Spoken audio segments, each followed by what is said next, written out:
I am just a chronicler, and today I will help you sleep and relax.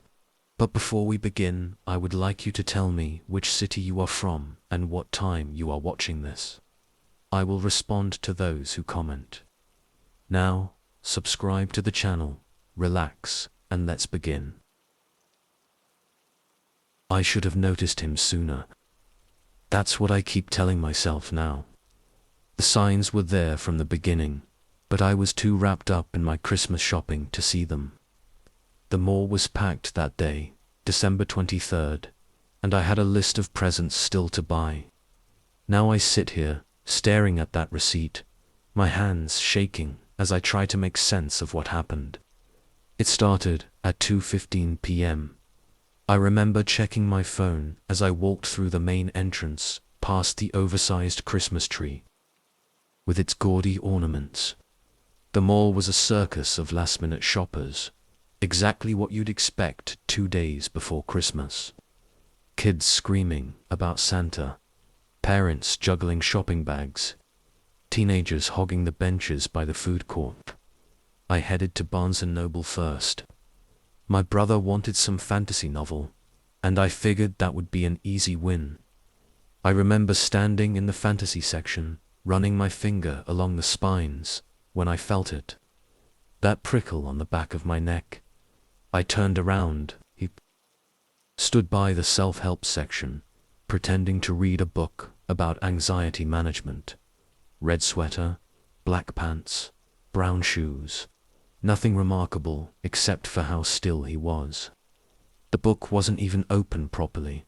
He just held it, staring at me over the top. I grabbed my brother's book and walked to the checkout. When I looked back, the man was gone. Target was next on my list. Mum needed a new coffee maker, and I'd seen one on sale. I took the escalator up to the second floor, weaving through the crowd. That's when I spotted him again. Same red sweater. He stood at the top of the escalator, hands in his pockets, watching me ascend. My heart rate picked up. I stepped off the escalator and walked quickly into Target, grabbing a cart to look busy.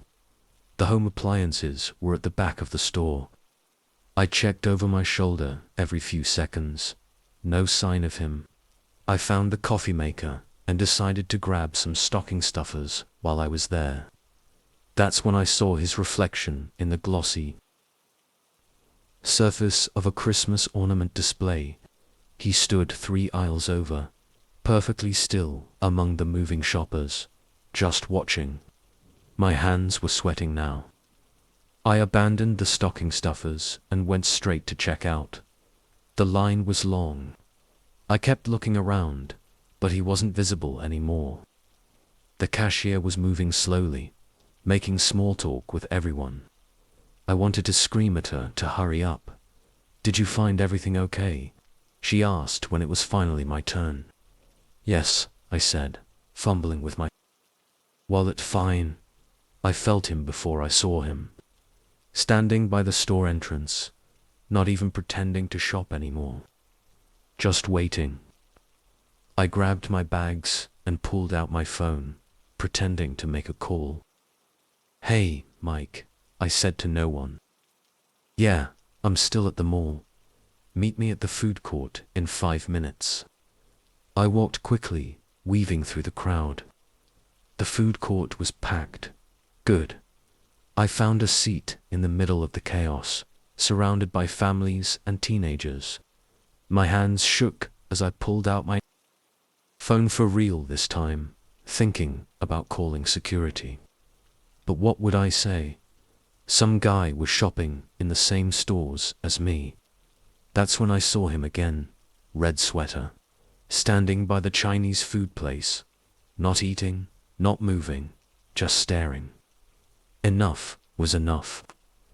I stood up, leaving my shopping bags under the table, and walked straight toward him. "Why are you following me?" He didn't move, didn't blink, just stood there. "I'm calling security," I said, pulling out my phone. I looked down to dial. When I looked up again, he was gone, just gone. People were walking through the spot where he'd been standing seconds ago. My legs felt weak. I went back to my table, grabbed my bags, and headed for the exit. The mall felt different now. The cheerful Christmas music sounded distorted. The colorful decorations looked garish and wrong. I practically ran to my car, pressing the unlock button repeatedly until I heard the beep. As I threw my bags in the trunk, I noticed something stuck under my windshield wiper. A piece of paper. My hands trembled as I pulled it free. It was a receipt, but not from any of my purchases today. The paper was crisp and clean, printed with tomorrow's date, December 24th. At the top was my name, below it, my address, and then a list of items. 1 rope, 1 duct tape, 1 hunting knife, 1 Christmas wreath. The total was already paid for. Paid with my credit card. I jumped into my car, locked the doors, and started the engine. My hands were shaking so badly I could barely hold the steering wheel. As I pulled out of the parking spot, I caught a glimpse of Red in my rearview mirror. He stood by the mall entrance, watching my car drive away.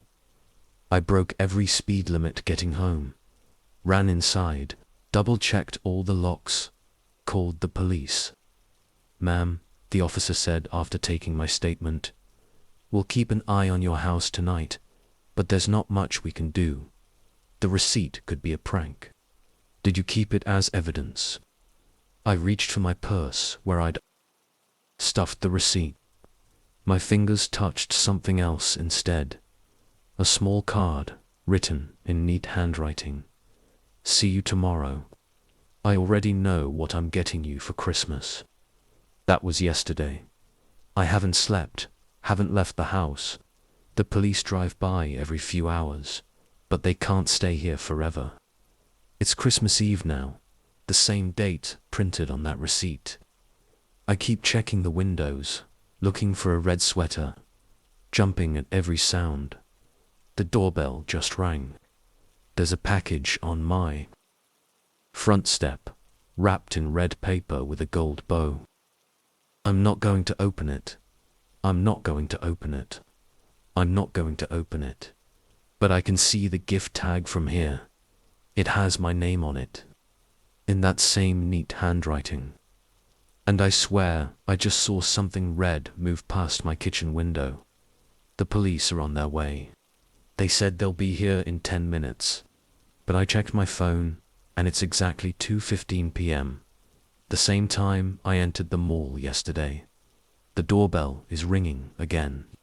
I can see him. Through the peephole.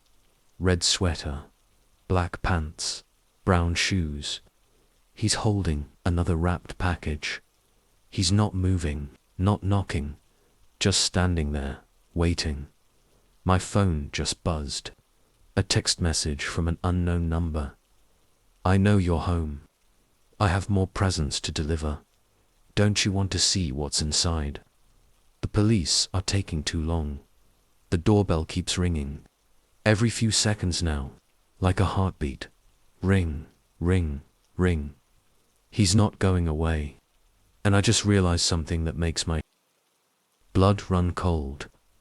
The Christmas wreath on my front door. The one listed on that receipt. It's not mine. I've never owned a Christmas wreath. But there's one hanging on my door right now. Brand new, bright red ribbon. Pine needles, still fresh. The doorbell has stopped ringing. I can hear footsteps now, moving around to the back of the house. This is how it ends. In my own home, 2 days before Christmas. With a man in a red sweater, who's been planning this since the moment he first saw me in that bookstore. The back door just creaked. He's inside. I'm hiding in the closet now, typing this on my phone. I can hear him moving through the house. Slow, deliberate steps. He's humming Silent Night. The closet door is opening. I see red.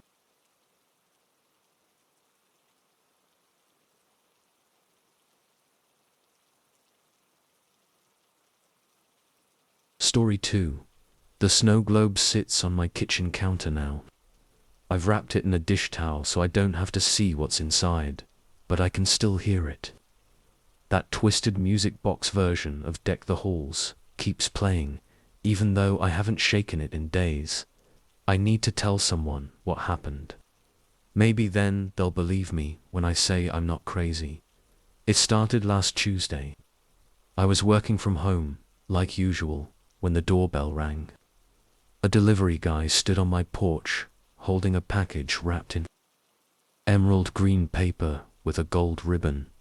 Nice paper, expensive. Sarah Matthews, he asked, checking his tablet. That's me. Great. Just need a signature. I signed his tablet. Who's it from? He shrugged. Shows as anonymous sender. Happy holidays. The package was heavy for its size, about as big as a bread box. I brought it inside and set it on my kitchen counter. No cards attached. No hint of who sent it.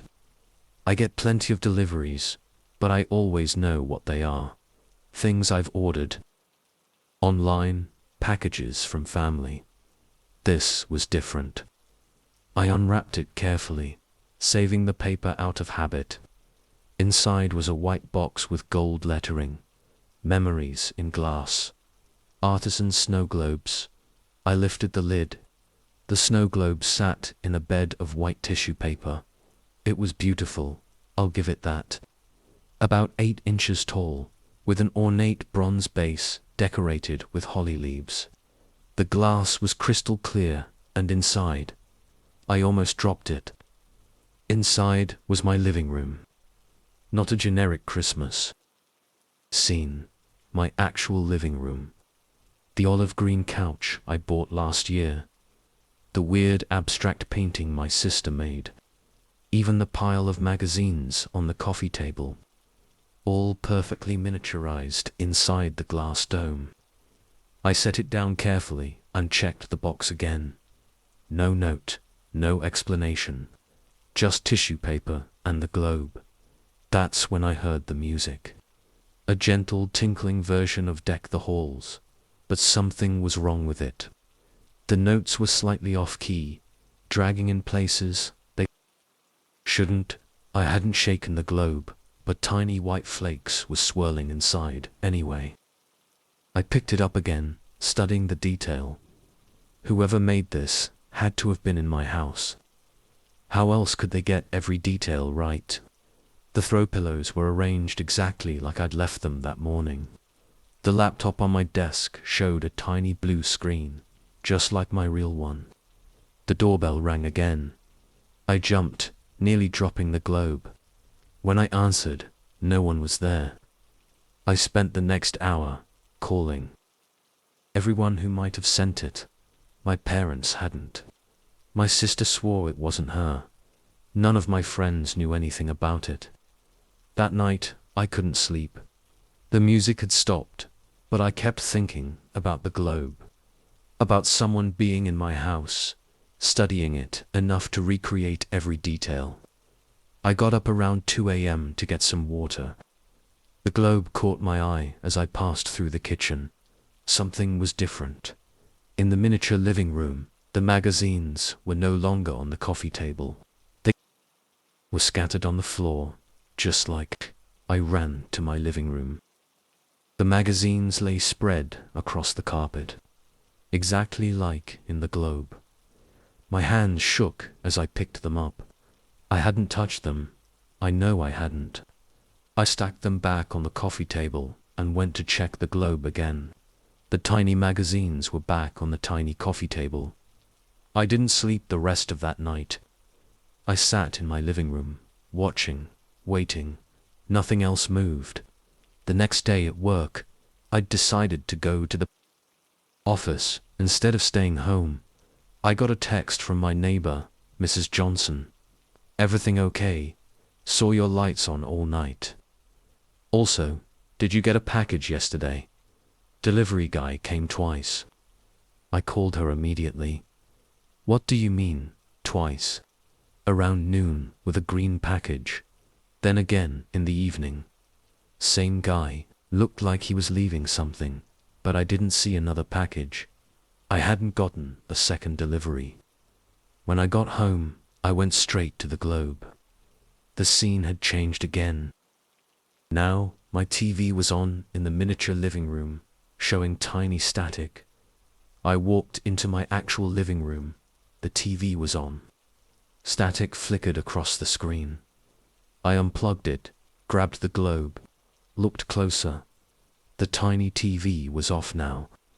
I spent hours examining the globe that night. The craftsmanship was incredible. Even the baseboards matched my house. The tiny picture frames held microscopic copies of my actual photos. It was like looking at my living room through a window. Around midnight, I noticed something new. A shadow in the mini hallway leading to my bedroom. Just a dark smudge, but it hadn't been there before. I walked to my real hallway, empty, back to the globe. The shadow was gone. Sleep wasn't an option anymore. I made coffee and sat at my kitchen counter, watching the globe. The snow inside kept swirling, even without movement. The music played occasionally, random notes that made my teeth hurt. At 3:27 a.m., I remember checking my phone. Something changed. A tiny figure walked into the miniature living room. I couldn't make out details, just a dark shape moving across the room. It sat on my couch. I ran to the living room, empty. When I returned to the globe, the figure was gone. But the tiny couch cushions were indented, like someone had been sitting there. I checked my real couch. The cushions were pushed down in the same spot. I called the police. Tried to explain. They took a report about potential stalking, but I could tell they didn't take it seriously. No signs of break-in, no missing items, no threatening messages.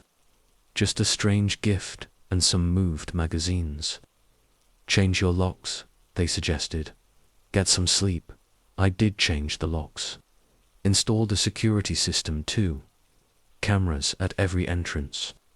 But I couldn't shake the feeling that I was missing something. That the globe was trying to tell me something.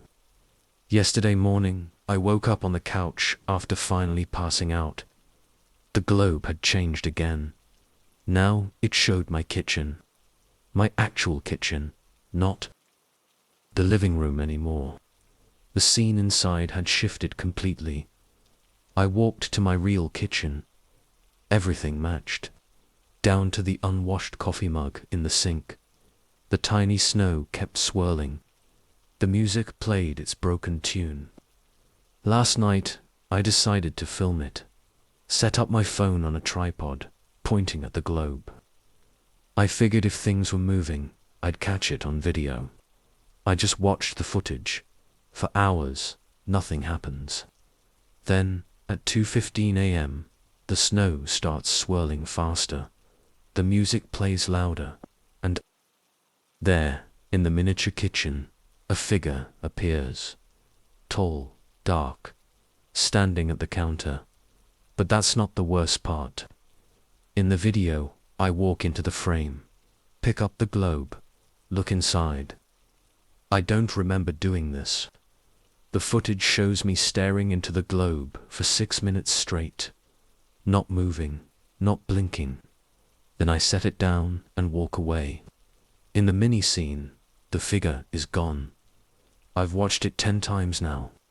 My hands shake every time I see myself pick up the globe. I have no memory of this. The globe is different this morning. It shows my bedroom now.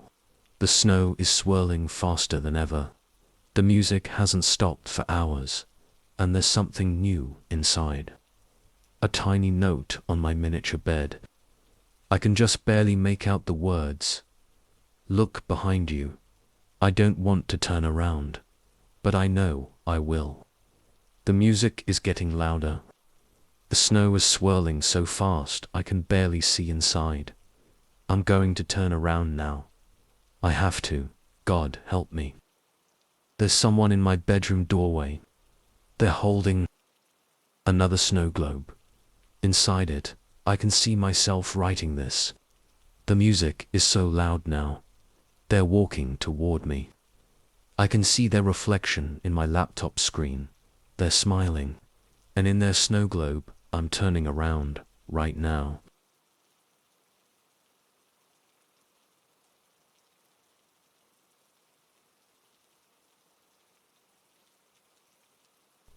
Story 3. The police report was filed yesterday, but I know they don't believe me. Even the evidence from the surveillance cameras didn't convince them. They say it's just static interference. But I know what I saw at my Christmas party. I need to write it down before I start doubting myself. The party started at 7 p.m. last Saturday. I'd invited 20 people, close friends, and a few co-workers. My house isn't huge, but the living room can hold a decent crowd when the furniture is pushed back. I'd spent the afternoon decorating Christmas lights around the windows, a small tree in the corner, holiday music playing through the speakers. People started arriving around 7:15. Mark and Sarah brought wine. Tom showed up with his new girlfriend. Jessica came straight from work, still wearing her office clothes. Normal party stuff. Everyone knew each other, or at least knew someone who knew someone. I first noticed him around 8 p.m. He stood by the punch bowl, holding a red plastic cup. Mid-30s, wearing a grey sweater and black pants. Nothing unusual about his appearance, but something made me stop and look again. He was completely still, cup halfway to his mouth, staring directly at me. I walked over to Tom, who was closest. "Hey, who's that guy by the punch?" Tom glanced over. "No idea. Thought he came with you." I asked Sarah, then Mark, then Jessica. Nobody knew him. When I looked back at the punch bowl, he was gone. I grabbed another beer and tried to relax. Probably someone's +1. The party was in full swing by 9 p.m. Music playing, people laughing, the living room warm from body heat. I was in the kitchen getting more ice when I saw him again. He stood in the dining room doorway, that same red cup in his hand. Still full. He hadn't taken a sip. This time, he smiled at me. A small, tight smile that didn't reach his eyes. My hands felt cold. I set down the ice bucket and walked toward him. "Hey there. I don't think we've met. I'm David." He kept smiling. Didn't respond. Didn't move. "Who did you come with tonight?" I asked, trying to keep my voice casual. "I'm just here to see how it ends," he said. His voice was flat, emotionless. The music seemed to get quieter, though I knew nobody had touched the volume. What ends?" I asked. He took a step backward, still smiling, and disappeared into the crowd. I spent the next hour trying to spot him again. The party continued around me, but I couldn't focus on conversations. Every grey sweater made me turn my head. Every male voice made me listen closer. At 10:30, I saw him standing at the bottom of the stairs leading to the second floor. Just standing there, watching. When he saw me notice him, he started climbing the stairs. "Hey," I called out. "That area's off limits." He kept walking. I pushed through the crowd, following him upstairs. The second floor was dark. I hadn't bothered putting lights up there since the party was downstairs. I heard a door close. The guest bedroom. My hands were shaking as I reached for the light switch in the hallway. It didn't work. "Hello," I called out. "You need to come back downstairs." Silence. I pulled out my phone, using its flashlight to navigate the hallway. The guest bedroom door was closed. I tried the handle.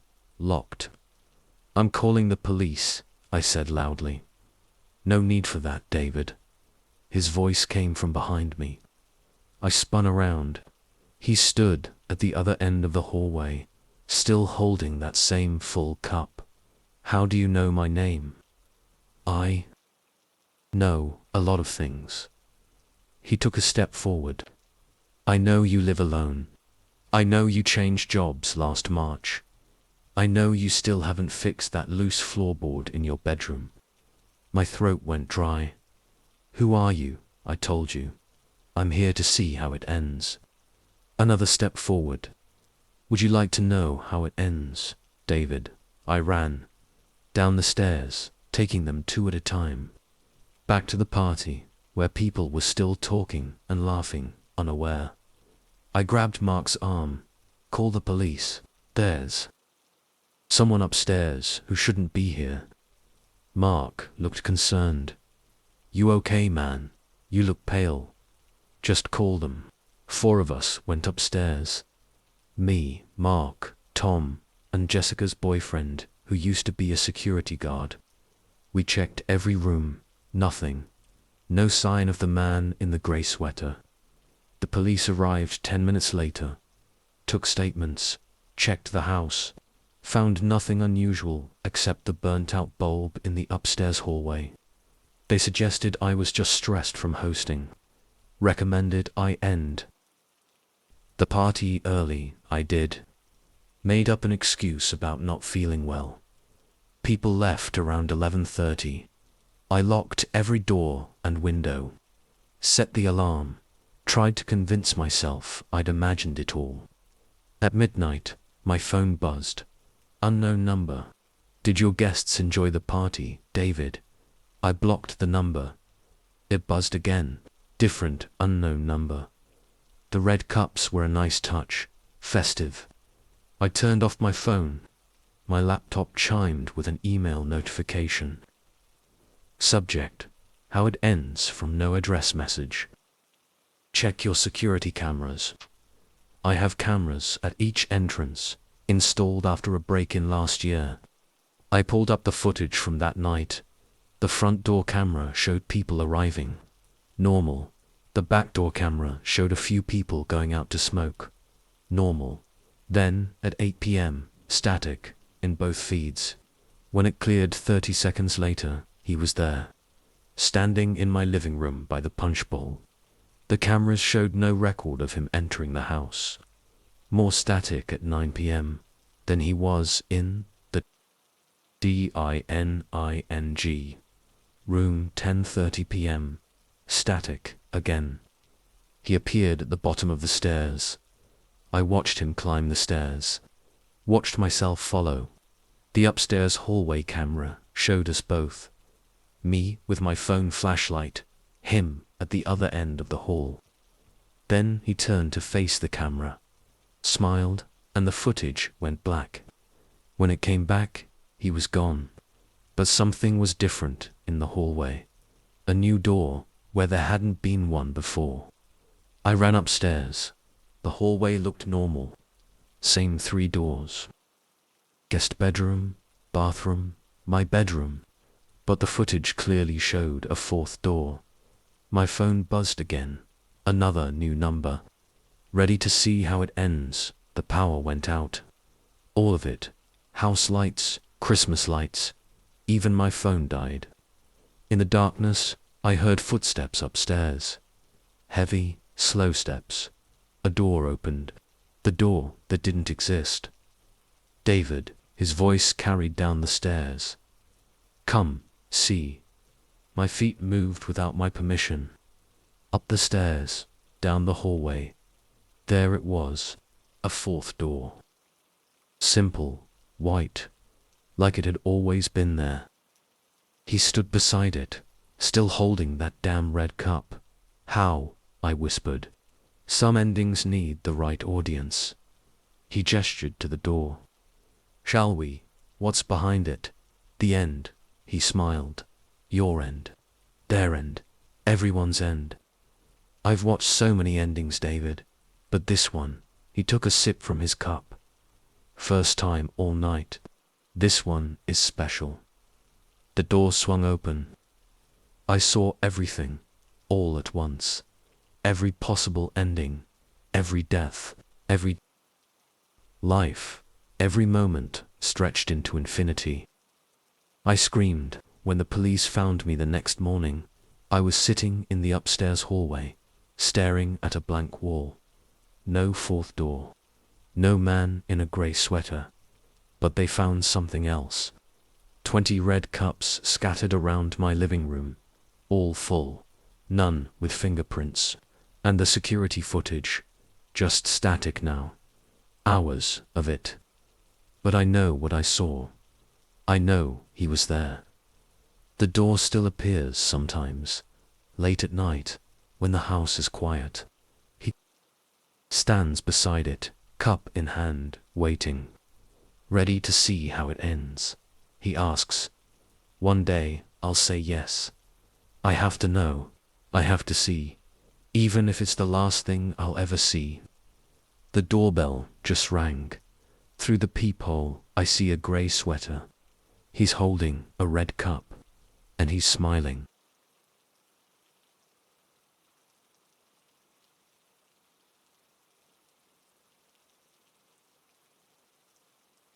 Story 4. I found another drawing this morning. This time it showed my daughter's bedroom window with that same dark figure standing outside. I've taken Emma to my sister's house. The police are useless. Maybe writing it down will help someone believe me. It started at the Franklin Mall last Thursday, 6 days before Christmas, and I was there with every other desperate parent trying to finish their shopping. Emma had asked for a specific art set, the deluxe one with 150 pieces. I'd finally found it at Michael's after checking 3 other stores. The mall was a nightmare. Kids screaming about Santa photos. Christmas music blasting from every store. Bodies everywhere, pushing, shoving. Nobody watching where they were going. I had 4 shopping bags, plus my purse, plus the art set in its huge box. That's when my phone rang. Emma's school, Mrs. Parker. Emma's running a fever. Could you come pick her up? I hurried to my car, mind racing through logistics. Pick up Emma, cancel my afternoon meetings, call the doctor. I popped the trunk, threw in the bags, and drove off. Halfway to the school, I realized something was missing. The art set. I'd put it down while answering my phone. Left it somewhere in the parking lot.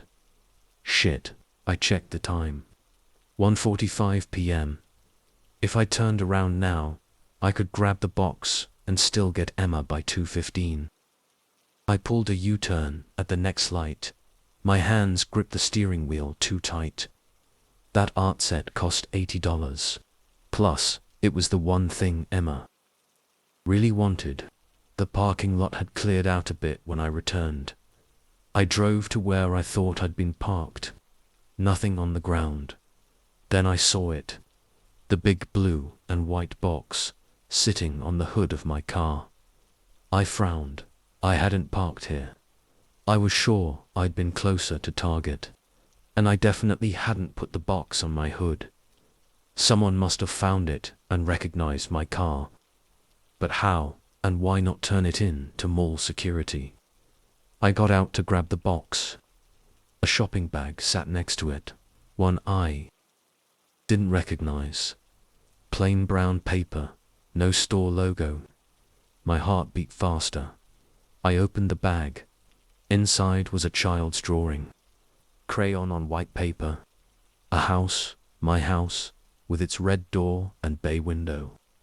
Stick figures in the windows. Me, Emma, our dog, Max. But there was another figure, drawn in black crayon. It stood outside one window, looking in.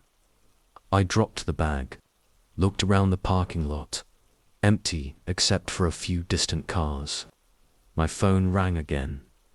The school, Mrs. Parker. Emma's asking for you. I grabbed the art set and drove to the school. Left the brown bag on my hood. Emma was pale but happy to see me. We went straight to the doctor. Just a winter bug, nothing serious. By evening, her fever had broken. I almost forgot about the drawing, until I heard the whispers. It was 3 a.m. I woke up to check on Emma and heard voices coming from her room. Soft, like someone trying not to be heard. I ran to her door. Emma was sound asleep. No one else there. But on her desk was another drawing.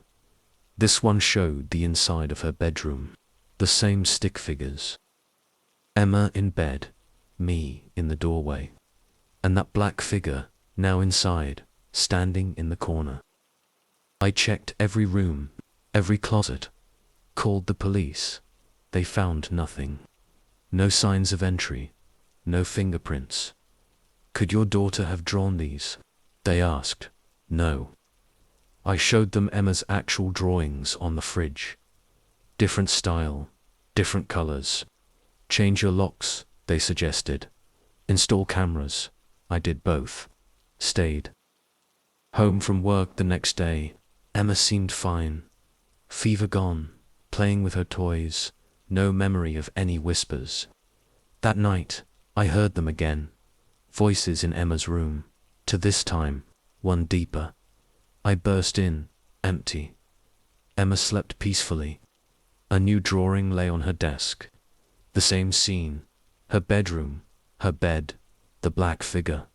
But now, it was closer to her bed. I grabbed Emma, drove to my sister's house at 3 a.m., called the police again. Same response. No evidence, no signs of entry. The cameras showed nothing. Maybe you should talk to someone, they said. Meaning a therapist. I went home alone, installed more cameras, motion sensors, a security system that would text my phone if any door or window opened. At midnight, my phone buzzed.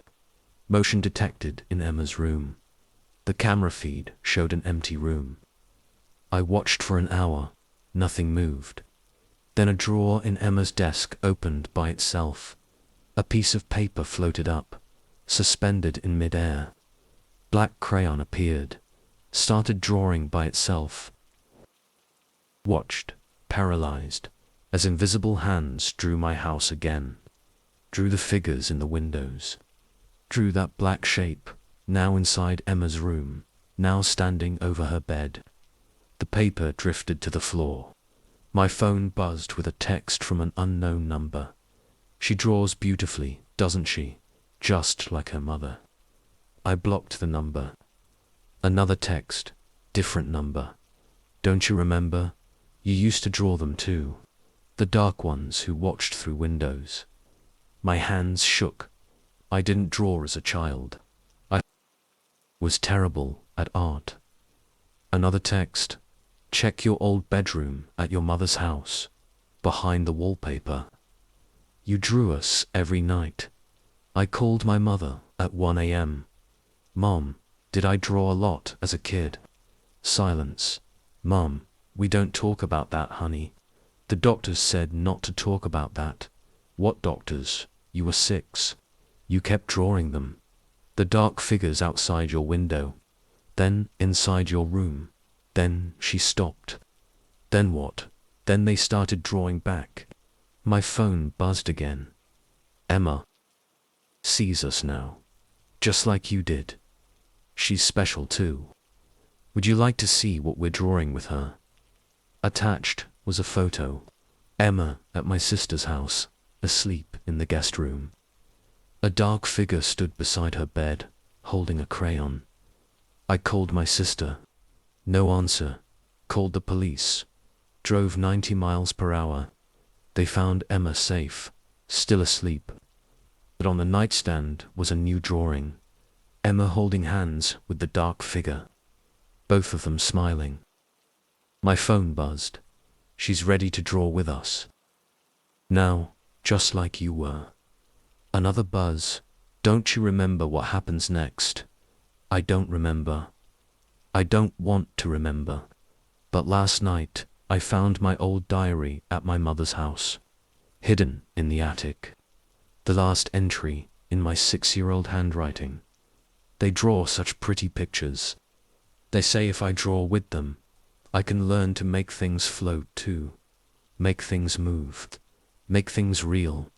They say I'm special.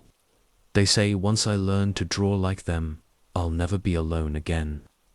The next page was blank, except for a child's drawing.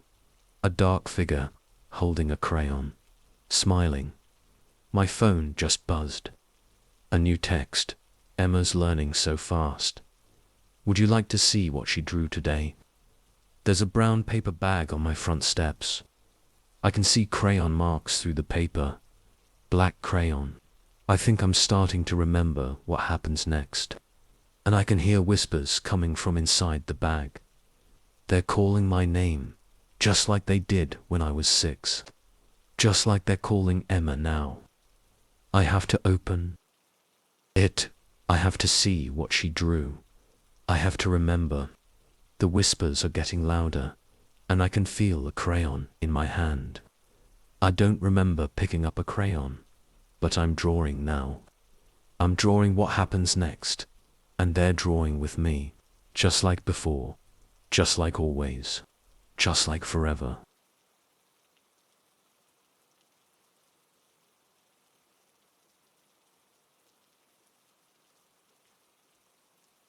Story 5.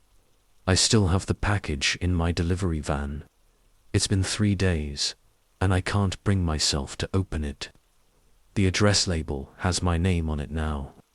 The tracking number changes every time I look at it, and I swear I can hear something moving inside. I've been a delivery driver for 6 years. I know every street in this city, every shortcut, every dead end. But what happened on Christmas Eve wasn't normal. I need to write it down before I forget the details, before they find me.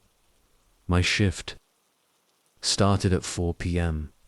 Late start for a normal day, but we were swamped with last-minute Christmas deliveries. The dispatcher gave me a route in the north end of the city, mostly residential, easy drops. The first few hours went smoothly. Streets were quiet. Most people already home for Christmas Eve dinner. I had 20 packages left when my GPS suggested a shortcut through the Oakwood neighborhood. I'd never heard of Oakwood. The street names didn't look familiar. Threshold Lane, Liminal Drive, Echo, Circle, but the GPS showed it would save me 30 minutes. I took the turn. The streets changed immediately. Houses became sparse, streetlights far apart, no Christmas decorations, no lights in windows. My van's headlights seemed dimmer than usual. The GPS voice changed to, still female, but deeper, slower. Turn right on Forgotten Way. I checked my phone's map app. It showed me in the middle of a park. No streets at all. The GPS spoke again. Turn right on Forgotten Way. I turned right.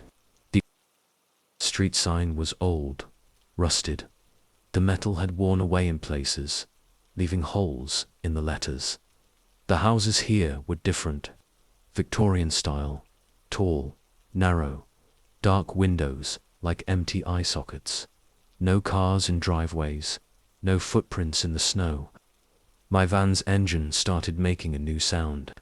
A low hum that made my teeth hurt. The GPS spoke. Your destination is ahead. I checked the next package. The address read, 247 Forgotten Way. The house appeared suddenly in my headlights. Tall, black. The architecture didn't make sense. Windows at impossible angles. Doors that seemed too small or too large. A faint blue light glowed in one upper window. The porch light flickered on as I approached. Motion sensor, I thought. But there was no sensor visible. I grabbed the package. Standard brown box. Medium weight. No return address. The front steps creaked under my feet. Each creak sounded like a word, just barely understandable. Welcome back. I nearly dropped the package, stepped back. The porch light flickered faster. The GPS in my van spoke. You have arrived. But the voice was coming from the house now, not my van. The front door opened by itself. Inside, a Christmas tree stood in the foyer. Black branches, blue lights, ornaments that moved when I looked at them directly. Hello, I called out. Delivery for. I checked the label. The name had changed. It was my name now. The package felt heavier. Something shifted inside. A voice came from upstairs. We've been waiting. Footsteps above. Moving closer to the stairs, I ran. Back to the van.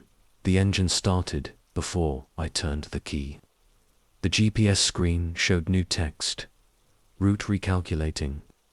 Return to sender. I drove fast. Random turns. The street signs were all different now. Memory Lane, Lost Avenue, Forever Drive. My phone had no signal. The van's dashboard displays showed impossible numbers. The temperature gauge read -273 degrees. The clock showed 25 to 61. The GPS kept talking. Return to sender. Return. To sender. Return. I saw blue lights in every house I passed. Christmas trees with black branches. Doors opening by themselves. The package grew heavier on the passenger seat. The label kept changing. Different names, different addresses, all ending up as mine again. Something scratched inside the box. I turned onto what I thought was Main Street. Found myself back on Forgotten Way. The same house, the same blue light, the same black tree visible through the window. The GPS spoke in my voice. Now, final destination, I floored it. The engine roared. The streets blurred past. Every turn led back to that house. My phone lit up with a text. The package must be delivered. The number was my own. Another text. We wrapped it just for you. The package was wrapped now. Green paper with gold ribbon. I hadn't wrapped it.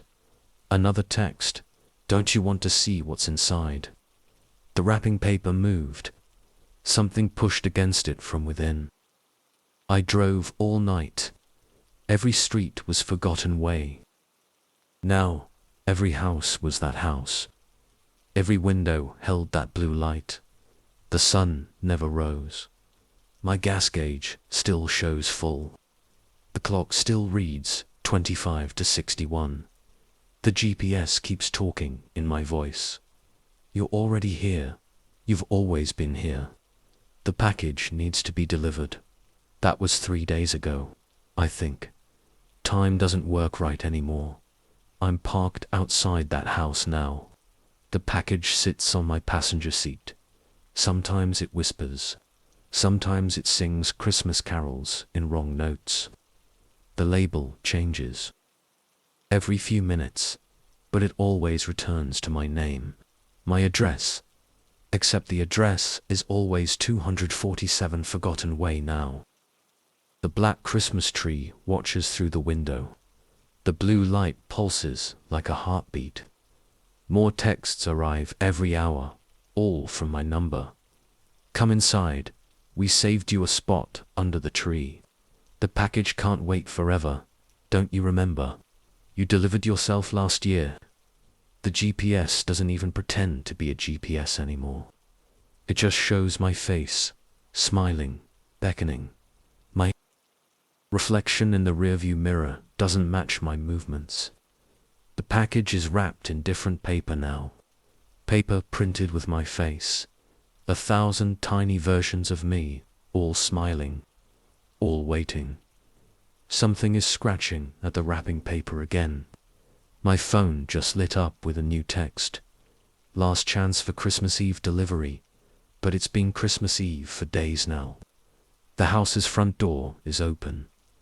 The black trees' branches wave without wind. Blue light spills across the snow. It forms words. We have so many packages for you. The GPS screen shows my face again, but now I'm inside the house, standing by the tree, holding a package wrapped in faces. I'm going to deliver it. I have to deliver it. I've always been delivering it.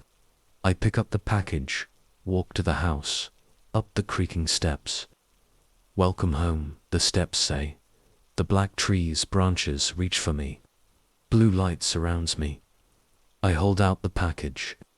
It's speaking in my voice now. Time to see what's inside. The wrapping. Paper falls away. The box opens. I see what's inside. I understand now.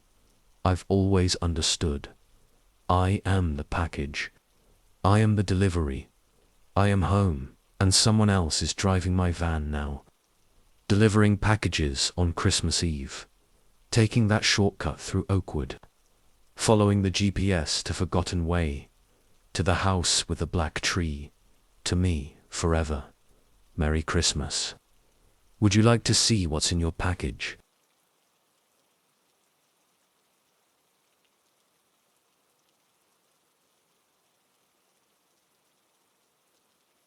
Story 6.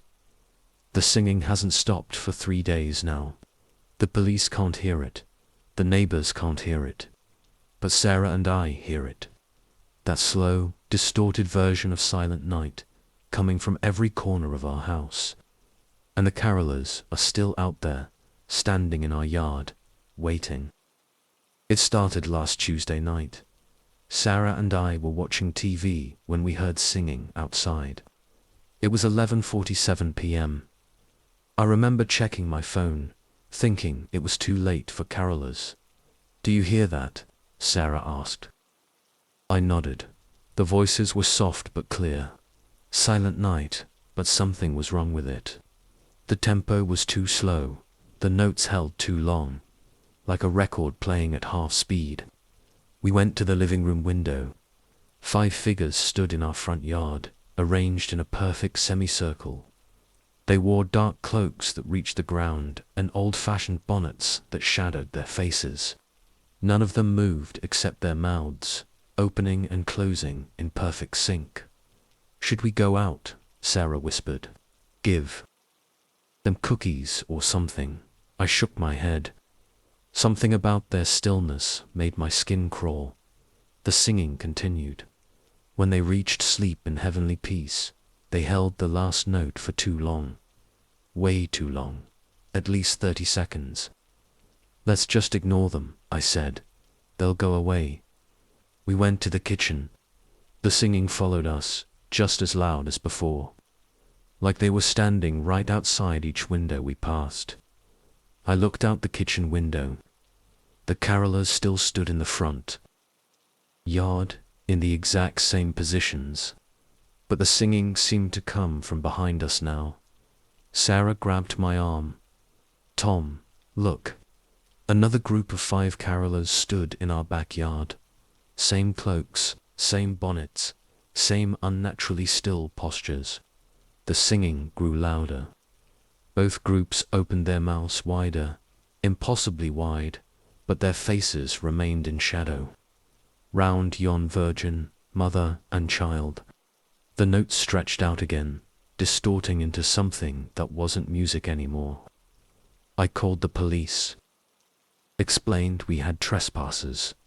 Mentioned the weird singing. They arrived 15 minutes later. The carolers didn't move. Didn't acknowledge the police cars' flashing lights. Officer Chen approached the group in front. "Folks, it's late. Time to head home." The carolers kept singing. Officer Chen reached for one's shoulder. His hand passed through the cloak.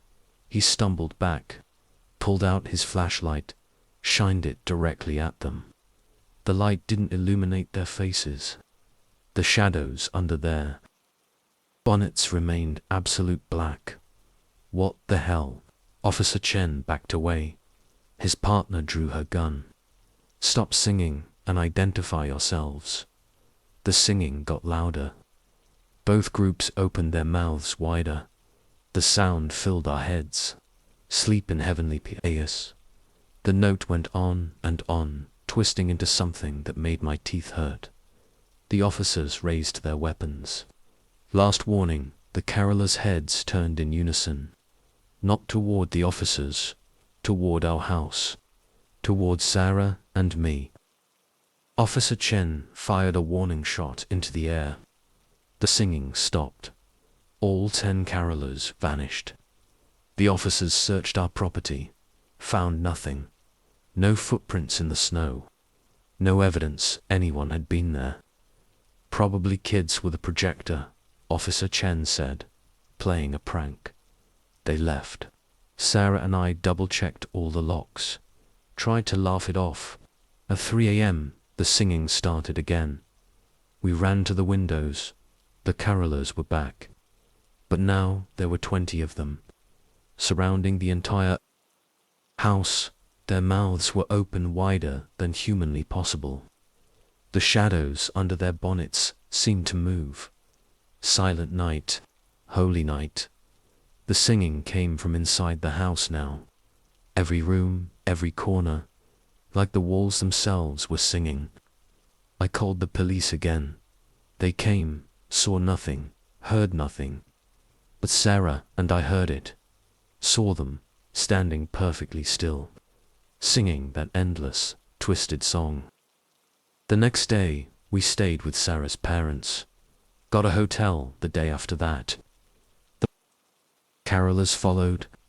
Every window we looked out of, they were there. 20 black cloaks, 20 shadowed faces, 20 impossibly wide mouths. We came home today, had to. Running out of money for hotels. The carolers were waiting. More of them now. 50, 100, standing shoulder to shoulder around our house. Their singing fills every room. The same verse of Silent Night, over and over. The notes stretching longer each time. Sarah's crying in the bathroom. I'm writing this in the kitchen. The singing's getting louder. They're moving closer to the house. No footsteps. They just slide forward. Their cloaks don't move. Their feet don't touch the ground. The shadows under their bonnets are deeper now. Sometimes I see things moving in those shadows. Faces that aren't faces. My phone just buzzed. A text from an unknown number. Join our choir. Another text. We've been practicing just for you. Another. Your voices will sound so beautiful with ours. The carolers are at the windows. Now. Pressing against the glass. Their mouths are opening wider. Wider. The shadows are pouring out. Sarah's screaming in the bathroom. No, not screaming. Singing. She's singing Silent Night. The note goes on and on and on. I can feel the song in my throat now. My mouth is opening. I can't stop it. The shadows are inside. They're so dark, so endless, and we're all singing now. One eternal note, one endless night. Silent night, holy night. Sleep in heavenly. The carolers are inside. Their bonnets are empty. Their cloaks are empty. But the singing fills everything, and my mouth is still opening. Wider, wider. WIA, new text message appears on the abandoned phone. The choir is complete. Silent night, holy night. Join us next Christmas. We'll be caroling, door to door, night after night, forever.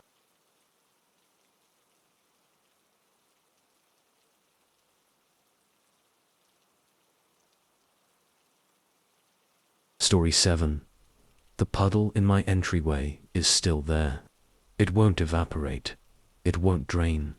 It just sits there, perfectly circular, no matter how many towels I throw on it. And sometimes, late at night, I swear I can see a reflection in it. A white figure, wearing that old scarf, those coal black eyes staring up at me. It started 2 weeks before Christmas. My kids wanted to build a snowman in the front yard. We'd just moved into the house, and the previous owners had left boxes of old decorations. In the attic, I found a box labeled winter items. Inside was a worn red scarf and some ancient-looking black buttons. Perfect, I said. Free snowman accessories. My daughter Lucy held up the scarf. It smells weird, Dad. She was right. A musty, cold smell, like dirt and old ice. We built the snowman anyway. Standard 3-tier design. I helped the kids roll the snowballs. We positioned it facing the street, added stick arms, wrapped the scarf around its neck, and pushed the buttons into its face 4 eyes. Something's wrong with the buttons, my son Mike said. I looked closer. The buttons seemed to absorb light rather than reflect it. 2 perfect circles of absolute darkness. They're just old, I said. Probably faded. We went inside for hot chocolate. Through the window, I watched the snow continue to fall. The snowman stood motionless, those black button eyes staring at the street. The next morning, I went out to get the newspaper. The snowman had turned 180 degrees. It faced the house now, stick arms pointing toward our windows. Did you guys move the snowman? I asked over breakfast. The kids shook their heads. Must have been neighborhood kids, my wife Jennifer said, playing a prank. But there were no footprints in the fresh snow around the snowman. That night, I woke up at 3 a.m. Something made me check the front yard. The snowman had moved closer to the house, just a few feet, but I was certain. Those black button eyes stared directly at our bedroom window. I took a photo with my phone, checked it in the morning, compared the snowman's position to nearby trees and bushes. It had definitely moved. The kids noticed too. The snowman's coming to visit us, Lucy said at breakfast. Don't be silly, Jennifer said. Snowmen can't move. But that night, it moved again. Closer, the stick arms now pointed at our front door. I went outside with a tape measure, 8 feet from the house. Last night, it had been 12. No footprints, no sign of tampering. The snow around it was perfectly smooth. I decided to knock it down. Grabbed a shovel from the garage. The blade bounced off the snowman's surface.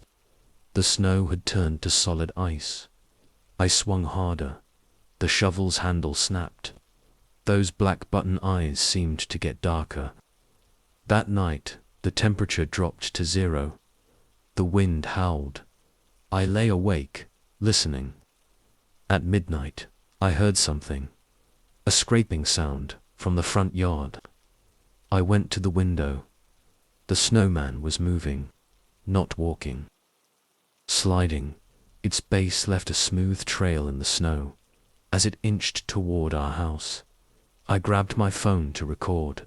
The video shows nothing but static. 6 feet from the house now. I woke Jennifer, showed her the video, showed her the snowman's new position. We should call someone, she said. Who? The police. And tell them what? The next night, 4 feet from the house. The black buttons had grown somehow, spread wider, to pools of darkness in the white face. The scarf moved in the wind, but there was no wind. Lucy drew a picture at breakfast. A white figure standing in our living room. Those black eyes watching her sleep, 2 feet from the house the next night. The stick arms reached toward our door. I sat up all night, watching. The temperature outside was 5 below 0. Ice crystals formed on the inside of our windows. At 3 a.m., the scraping sound started again. The snowman moved, 1 foot at a time, sliding closer. Its head turned. Those black eyes stared directly at me through the window. The scarf rippled. Something moved under it. 1 foot from our front door. I nailed boards over the door, covered every window. Jennifer took the kids to her mother's house. I sat in the dark living room, watching the front door through gaps in the boards. The scraping sound started at midnight. Closer, closer. A thump against the door. Ice spread across the boards, crackling. The door frame creaked. Another thump. The black buttons appeared in the gap between boards, staring in. The scarf slithered through another gap, moving by itself. Ice covered everything now. The door burst open. A blast of Arctic air. The snowman stood in my living room, not melting. Those black buttons had consumed its entire face now. The scarf unwound itself, reached for me like a living thing. I ran, locked myself in the bathroom. The temperature dropped. Ice spread under the door. The mirror frosted over. In its surface, I saw the snowman behind me. The scarf wrapped around my throat. So cold, so cold, so dark. I woke up on the bathroom floor. Everything was frozen. Ice an inch thick on every surface. But the snowman was gone. Only a puddle remained in the entryway. Perfect circle. Won't evaporate. Won't drain. The police found no evidence. No sign of forced entry. No water damage, except that one puddle. They didn't find the scarf or the buttons, but I know where they are. Back in that box in the attic, waiting for next winter. Sometimes at night, I hear the kids whispering, "Can we build another snowman, Dad? We still have the scarf. The buttons want to come out and play." I changed the locks, boarded up the attic, but the puddle is still there. And tonight, I heard scraping sounds from above. The temperature is dropping. Ice is spreading across my bedroom window. And in the puddle's reflection, I see it. White face, black eyes, red scarf, moving closer. Always closer. The kids are coming home tomorrow. They want to build a snowman. And the box in the attic, it's already open. The scarf is gone. The buttons are gone. But I can hear them, scraping, sliding, coming to help us build, coming to play forever.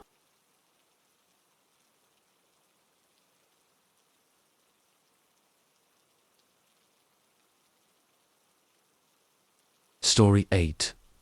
The cabin in the ornament is dark now. It has been for 3 days, but the knocking at my front door won't stop. And every time I look outside, there's just snow. Endless snow. Even though it's 70 degrees in December here in Florida. I found the ornament at the Winter Springs Christmas market last Saturday. A small stall tucked between the cookie vendors and hand-knit scarf sellers. The old woman behind the counter wore a heavy black coat despite the heat. "That one's calling to you," she said when I picked up the glass bowl. Inside was a perfect miniature scene. A logged cabin in the snow, smoke curling from its chimney, warm light in its tiny windows. The detail was incredible. I could see individual logs in the walls, tiny icicles hanging from the eaves. "How much?" I asked. "For you, $20, and I'll engrave your name on the bottom, free of charge." She took the ornament, produced a small tool, and scratched my name into the silver base. "Emily Carroll." "It's beautiful," I said. "It's one of a kind," she replied. "Like all memories." I didn't think about that strange comment then. I was too excited about finding the perfect addition to my Christmas tree. At home, I hung it on a prominent branch. The cabin's windows glowed warmly against the artificial snow inside. I took a photo to send to my sister. That's when I noticed the first change. In the photo, a tiny figure stood at one of the cabin's windows. Just a dark shape, but definitely not there. When I'd bought it, I looked at the ornament again. Empty windows. Trick of the light, I said out loud. That night, I woke up at 2 a.m. The living room was filled with a faint yellow glow. Light from the ornament. The cabin's windows blazed like real firelight. And now I could see the figure clearly. It stood at the window, hands pressed against the glass, looking out, looking at me. I grabbed my phone to take another picture. In the photo, the figure was gone. But when I looked at the ornament, directly it remained, watching. I went back to bed, pulled the covers over my head like a child. In the morning, the ornament had changed again. The cabin's door was open now, just slightly, just enough. I called the Christmas market organizers. No one named Laura Jenkins registered for a stall, they said. And we don't allow last-minute vendors. I described the old woman. The black coat, the engraving tool. Sorry, doesn't sound familiar. I went back to where the market had been, found the exact spot where her stall had stood. Empty parking lot now. When I got home, there was snow on my front lawn. Real snow, in Florida. In December. Just a small patch, perfectly circular, under my living room window. The ornament had changed again. The figure now stood in the cabin's doorway, 1 foot over the threshold. The temperature in my house dropped 20 degrees. I tried to take the ornament down. The branch it hung on had frozen solid. Ice spread across the needles of my artificial tree. That night, more changes. The figure stood completely outside the cabin now, a black silhouette against the miniature snow, and it was bigger, taking up more space in the glass sphere. More snow appeared on my lawn. The circular patch had grown. The local news went crazy. Snow in Florida, a Christmas miracle. But no one else had snow, just my yard. I stopped sleeping, just watched the ornament. The figure moved closer to the glass each night. Its features became clearer. It wore old-fashioned clothes, a long dress, a bonnet, just like the old woman at the market. But its face was wrong. More snow fell, just on my house, 6 inches deep now. The temperature inside dropped to freezing. Ice crept up my walls. The figure pressed against the glass of the ornament, its face distorted by the curve. Smiling, I tried to leave. My car wouldn't start. The snow was too deep anyway. Called for help. But my phone only played that weird music box version of Silent Night. Now, the figure's hands spread across the glass, pushing. Cracks appeared in the ornament's surface. Last night, the power went out. Total darkness, except for the ornament. It glowed from within, brighter than ever. The figure's face pressed against the glass. The cracks spread, and then the glass shattered. But the figure remained, floating in the air where the ornament had been, still smiling. I ran to my bedroom, locked the door. Frost covered everything now. I could hear footsteps, slow, heavy, coming closer. That music box Silent Night, playing from nowhere, getting louder. The doorknob turned. Ice spread across my bed. The figure stood in my doorway, still smiling, still wrong. Your turn, it whispered. Then darkness. I woke up this morning back in my bed. Everything normal, no ice, no snow, no figure. But the ornament is back on the tree. Inside, a new scene. My bedroom, me sleeping, and a figure standing over me, watching, smiling. The light in the cabin went out an hour ago, but the knocking at my front door won't stop. And when I look outside, there's just snow. So much snow. I can see the old woman standing in it. She's holding another ornament. Inside, I can see myself writing this. The glass is already cracking. And I'm already starting to smile. Just like her. Just like the figure. Just like we all do. In the end. Forever. In our perfect little worlds. Our perfect little ornaments. Our perfect little prisons. The snow is up to my windows now. And I can hear that music box playing. Silent night. Getting closer. I look in the mirror.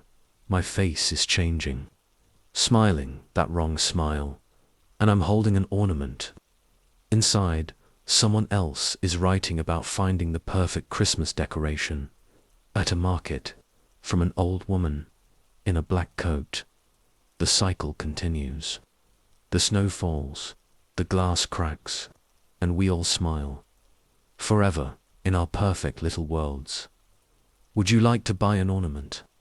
I have one that's perfect for you. One of a kind. Like all. Memories, just $20, and I'll engrave your name. Free of charge. Forever.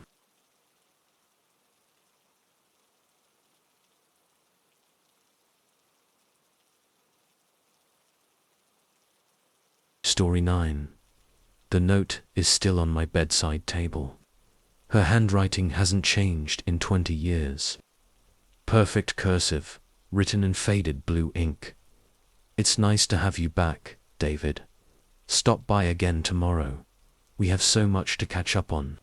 But Mrs. Carmichael died 10 years ago. I checked the records this morning.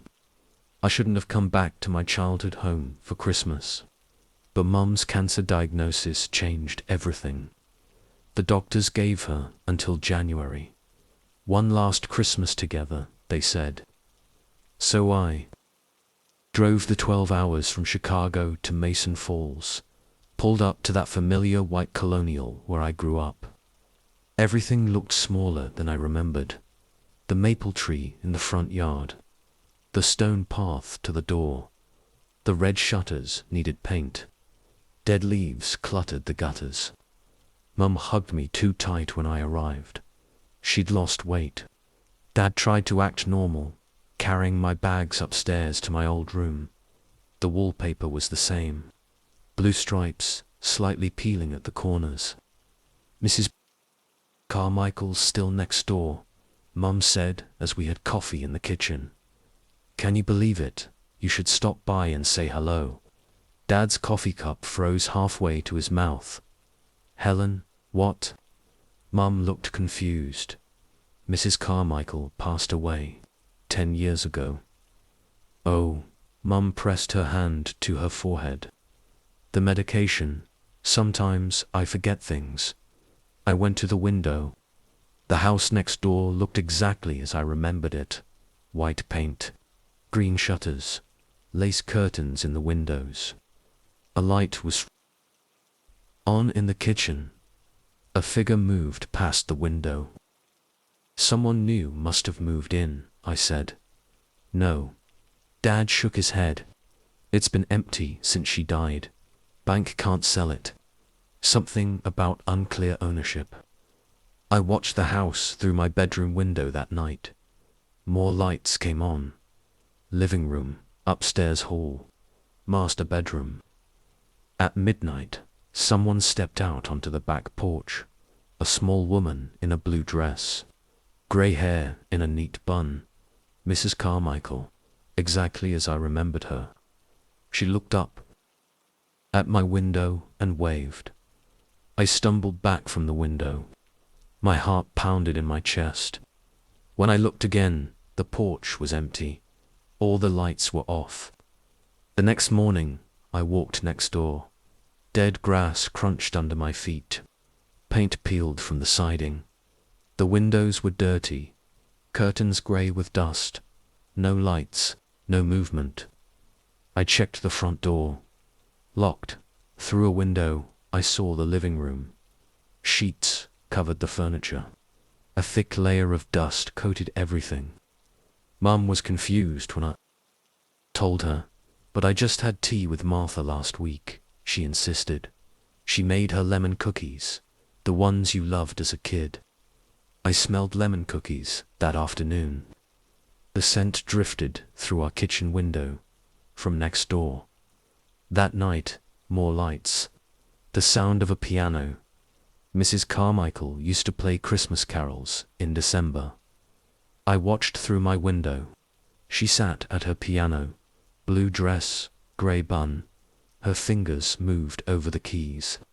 Silent night, she turned and smiled at me. I closed my curtains, spent an hour on Google. Martha Carmichael. Died December 18th, 2013.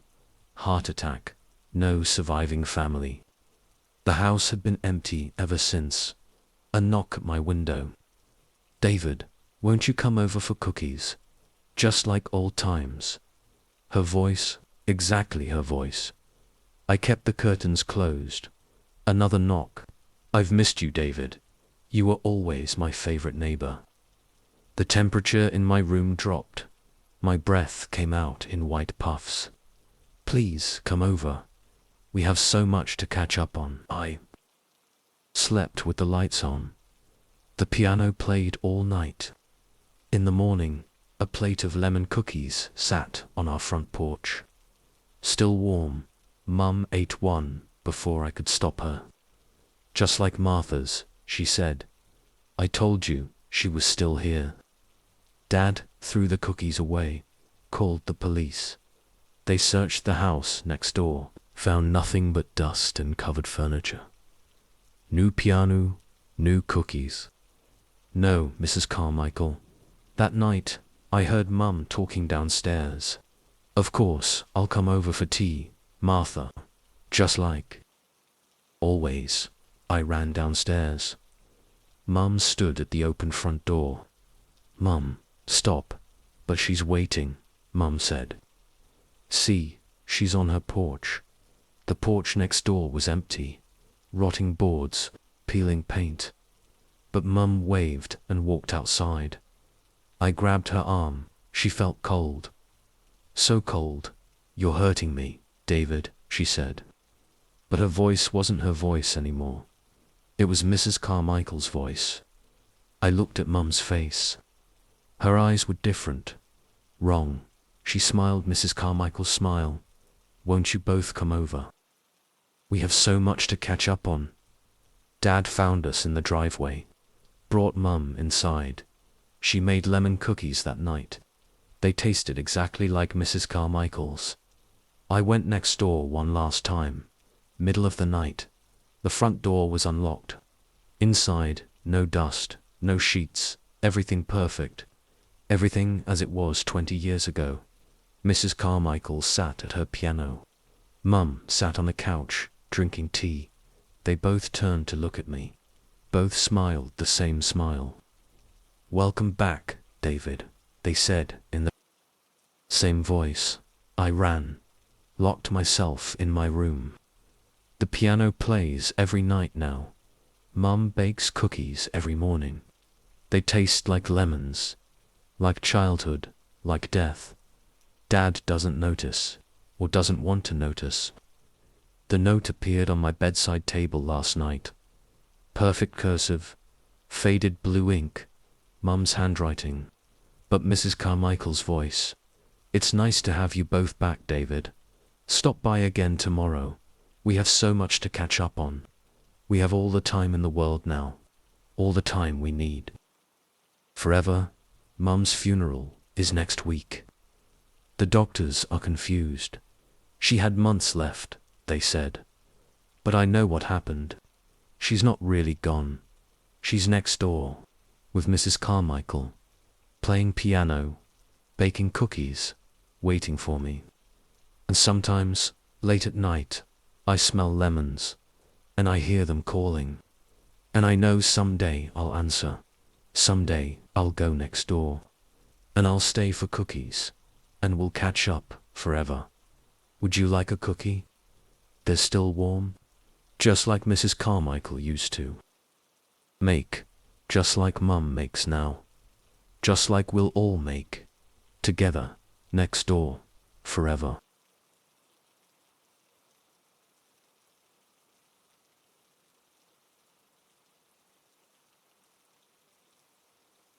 Story 10. The last card arrived this morning. Simple white envelope.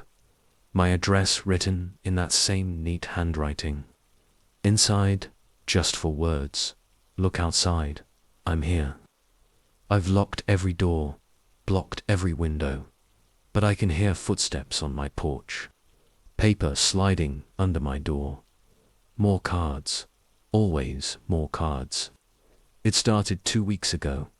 A single Christmas card in my mailbox. No return address. Just my name, Sarah Mitchell, written in precise blue ink. Inside, looking forward to catching up. Soon, I assumed it was from an old friend. Tossed it on the kitchen counter with the other Christmas cards. Didn't think about it again until the next day. Another card, same handwriting. You still drink coffee with 2 sugars. Always 2 sugars. My hands shook as I read it. I hadn't told anyone about my coffee habits. I lived alone, worked from home, barely saw anyone except the grocery store cashiers. I called the post office. No postmark, the clerk said. These didn't come through our system. That night, another card slid under my door at 3 a.m. The red sweater looks nice on you. You should wear it more often. I was wearing my red sweater inside my locked house. With all the curtains closed, more cards came, each one more personal than the last. You talk in your sleep. Last night you said his name again. The nightmares about the accident, they're not your fault. Your mother's death wasn't your fault either. I stopped sleeping, installed security cameras, changed the locks. The cards kept coming. New locks won't help. I already have the key. The cameras can't see me, but I can see you. You look tired, Sarah. You should sleep. I called the police, showed them the cards, filed a report. No fingerprints, they said.